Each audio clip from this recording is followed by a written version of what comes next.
Pernah nggak sih ada ngerasa kalau dalam hidup ini, kita tuh lebih sering ngikutin arus aja ketimbang ngelawan arus? Nah, hari ini kita bakal ngebahas sebuah kekuatan kuno yang mungkin bisa ngejelasin kenapa Nur Khidir, rahasia di balik elemen air yang ternyata ikut ngebentuk diri kita. Jadi, siapa sih sebenarnya sosok Khidir ini? Dalam beberapa tradisi, dia itu sampai dijuluki manajer kebudayaan. Gelar yang unik banget kan? Tapi perannya itu jauh lebih dalam dari sekedar julukan itu. Yuk, kita coba bareng-bareng bongkar misteri di balik salah satu kekuatan paling fundamental di alam semesta ini. Kalau kita ngomongin soal pemandu spiritual, mungkin udah biasa ya. Tapi Khidir ini, wah, lebih dari itu. Dia tuh bisa dibilang personifikasi dari kekuatan air itu sendiri. Kemampuan buat beradaptasi, mengalir, dan selalu nemuin jalan keluar di setiap situasi. Coba deh kita lihat posisi kosmiknya Khidir. Di antara kekuatan pencipta lainnya, dia yang pegang kendali atas air. Dan ini bukan peran yang pasif loh. Dia itu penyeimbang, jembatan yang bisa mendinginkan api Ifrit yang membara, sekaligus mengokohkan tanah Adam yang solid. Tanpa dia, alam semesta bisa kehilangan harmoninya. Nah, buat benar-benar kenal sama Khidir, kuncinya satu, kita harus paham kerajaannya, yaitu air. Jadi, yuk kita coba nyelam lebih dalam buat ngerti simbolisme air. Rahasia apa sih yang sebenarnya tersembunyi di balik alirannya yang tenang tapi dahsyat itu? Karakteristik utamanya jelas fleksibilitas. Coba deh bayangin air, mau dimasukin ke gelas, ke botol, atau bahkan samudra luas, dia bakal ngikutin bentuk wadahnya. Tapi esensinya sebagai air gak pernah hilang. Nah, itulah cerminan sempurna tentang gimana kita bisa beradaptasi sama hidup tanpa kehilangan jati diri kita.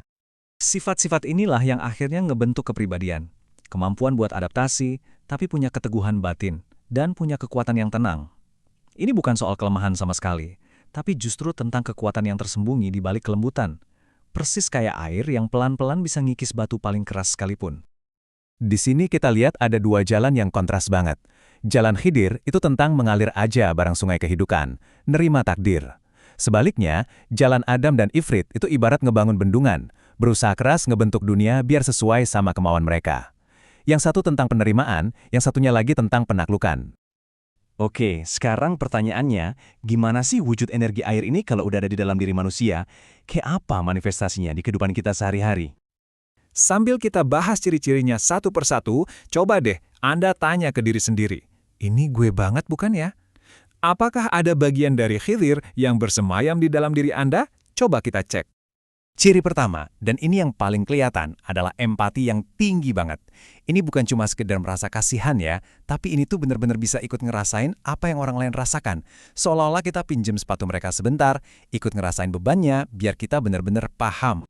Selanjutnya, orang dengan dominan Khidir ini cenderung nggak suka konfrontasi langsung. Bukan karena takut, catat ya, bukan karena takut. Tapi karena mereka itu sangat menjunjung tinggi harmoni. Buat mereka, menjaga kedamaian itu seringkali jauh lebih penting daripada menang adu argumen. Mereka juga punya tarikan yang kuat ke dunia batin. Mirip kayak air yang selalu mencari titik terendah, mereka secara alami mencari kepasrahan dan koneksi dengan sesuatu yang lebih besar dari diri mereka. Seringnya sih, mereka agak mengesampingkan ambisi-ambisi duniawi. Tentu aja, setiap kekuatan itu kayak koin. Pasti ada dua sisi. Selalu ada sisi bayangannya. Terus apa yang terjadi kalau sifat-sifat positif tadi malah dikendalikan sama nafsu atau ego kita? Yuk kita lihat gimana air yang jernih bisa jadi keruh. Di tabel ini kelihatan jelas banget dualitasnya. Fleksibilitas yang tadinya keren, kalau kena nafsu bisa jadi malas-malasan. Empati yang tulus bisa berubah jadi haus pujian. Ini garis batas yang tipis banget antara mengalir dengan tujuan dan sekedar ya hanyut tanpa arah. Ego itu benar-benar bisa jadi racun buat setiap sifat murni Khidir. Kemampuan beradaptasi malah jadi ketergantungan sama orang lain. Empatinya jadi alat buat nyari validasi. Dan kebaikan hatinya yang tulus bisa tercemar sama keinginan buat sekedar disukai orang, jadi kehilangan semua keasliannya. Oke, jadi setelah kita lihat sisi terang dan gelapnya, apa dong pelajaran inti yang bisa kita petik dari arketipe Khidir ini? Apa sih pesannya buat kita semua? Nah, ini dia inti dari kebijaksanaan Khidir. Kita kan seringnya sibuk mau ngubah dunia di luar sana biar kita merasa nyaman di dalam. Jalan Khidir ngajarin sebaliknya. Beresin dulu dalaman kamu dan duniamu di luar sana bakal ikut berubah. Perubahan sejati itu selalu mulainya dari dalam.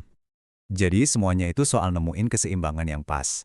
Antara menyerah dengan elegan pada hal yang nggak bisa kita ubah dan bertindak dengan kemauan buat ngubah apa yang emang bisa kita ubah. Jangan jadi keset, tapi juga jangan jadi bulldozer. Dan sebagai penutup, saya mau ninggalin satu pertanyaan penting buat jadi renungan Anda. Gimana caranya kita bisa mengalir seperti air tanpa ikut hanyut terbawa arusnya? Gimana caranya kita bisa lentur tapi nggak jadi rapuh? Nah, itulah tantangan sekaligus hadiah dari Jalan Khidir. Coba direnungkan.